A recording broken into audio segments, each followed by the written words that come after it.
Welcoming the meathead Matt Mitrione back to MMAOddsBreaker. UFC Fight Night 81, getting ready to battle up against another big guy, Travis Browne. Does this fight excite you? Like, do you wake up in the morning going, "Wow, I'm about to be in a battle"?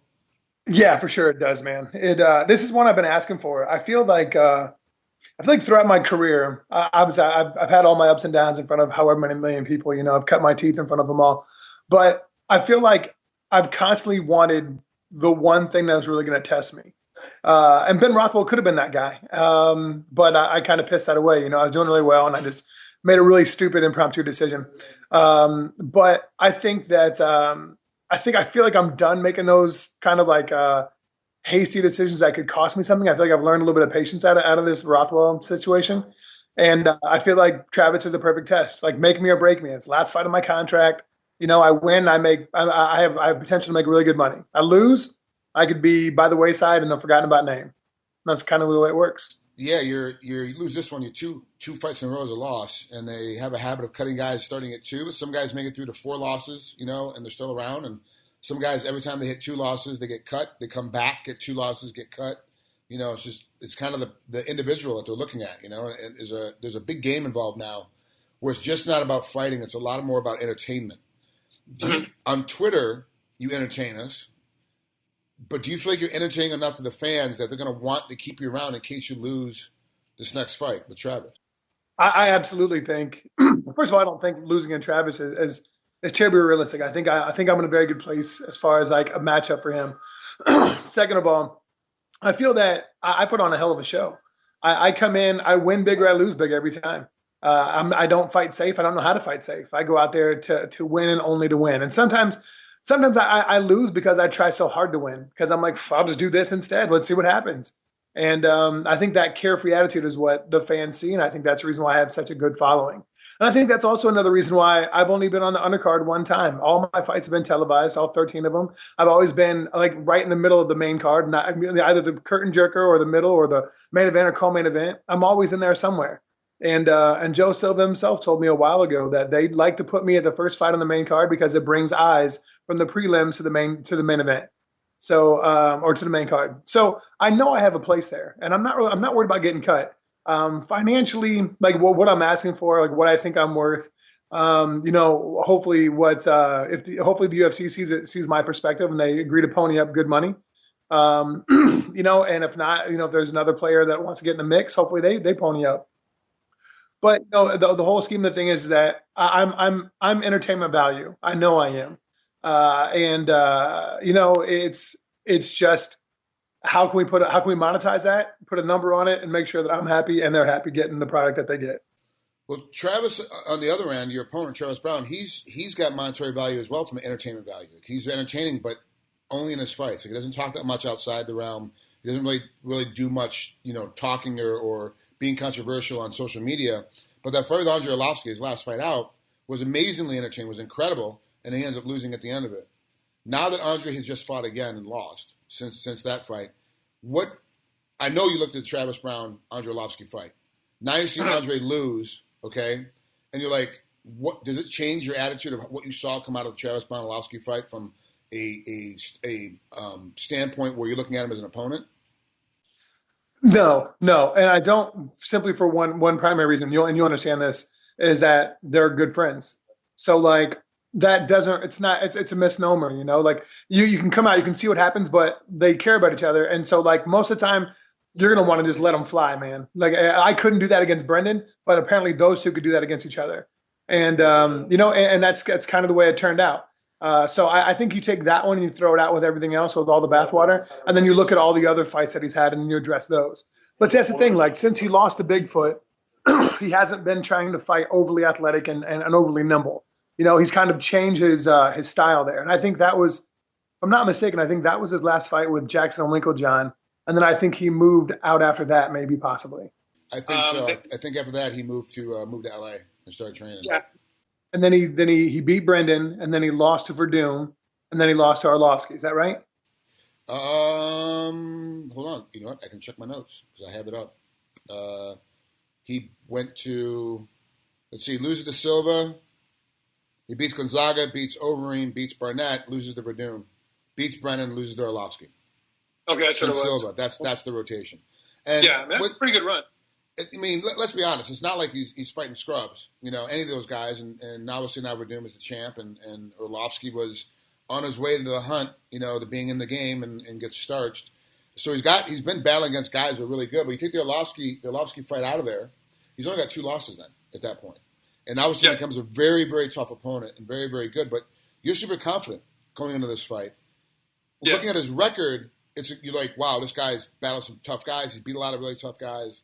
He's lost to Silva, who was in the hunt when he lost to Silva, and then Verdum, who ended up being the champ a fight or two later, I think. And then now he's got you, right? Mm-hmm. So you're looking at it going, wow, this is like a really tough kid. But you're looking at it like, I matched it with him very well. It's easy for me to, this fight's going to be very good. I don't even think about losing.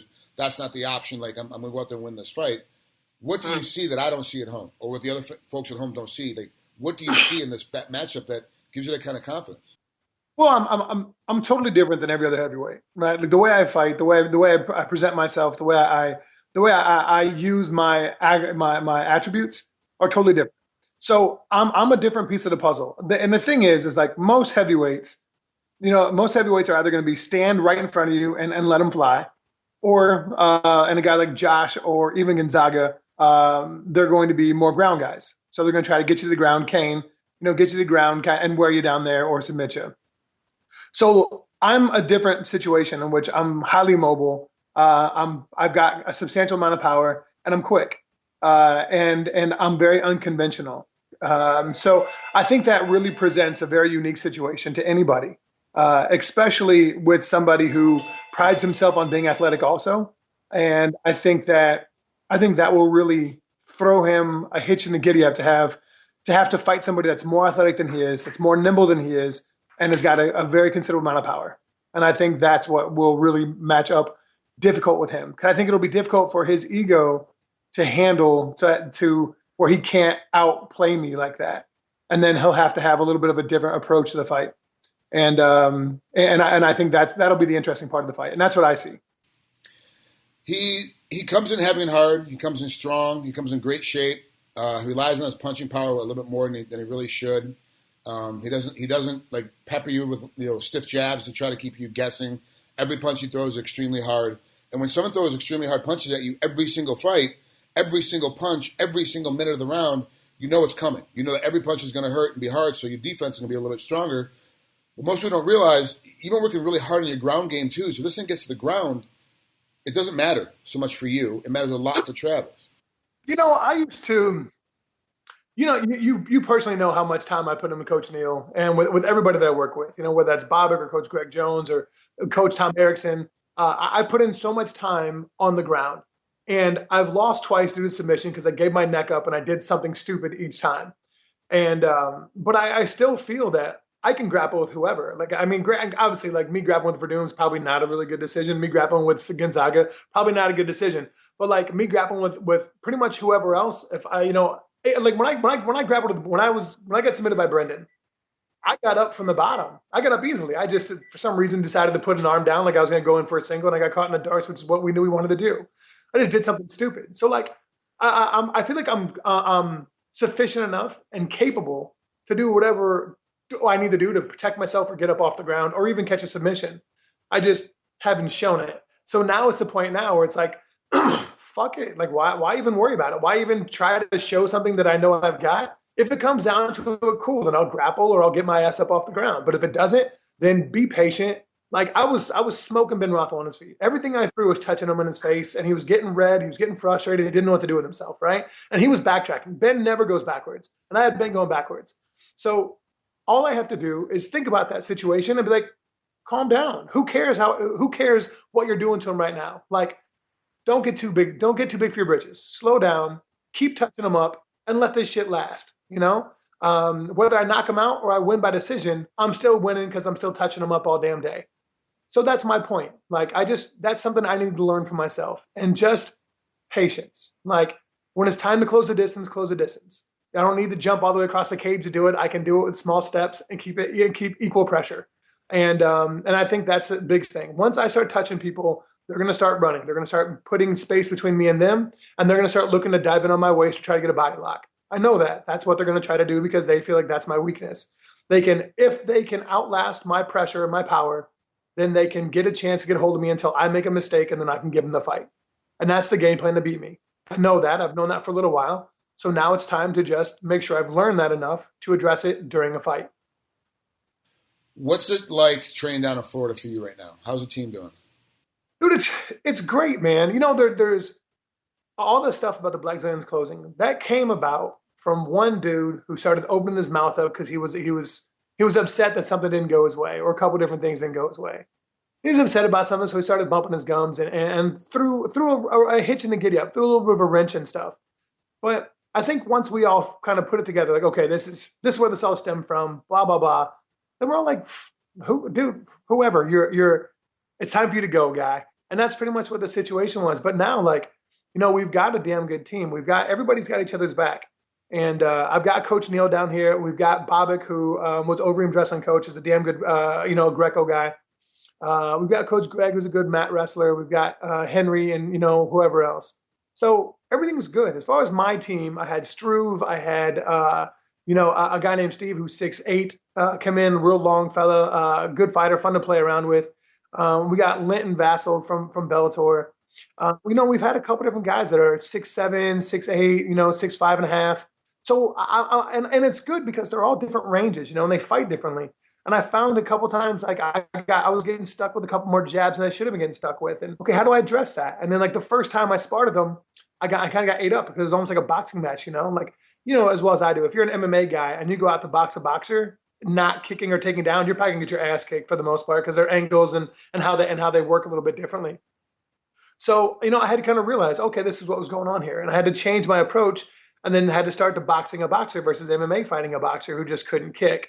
And so I kind of had to change that approach and see how I was going to get things done and okay, I can slip here, I can slip there. Okay, now when I slip this, counter this, and step back inside for this and start digging on the liver here.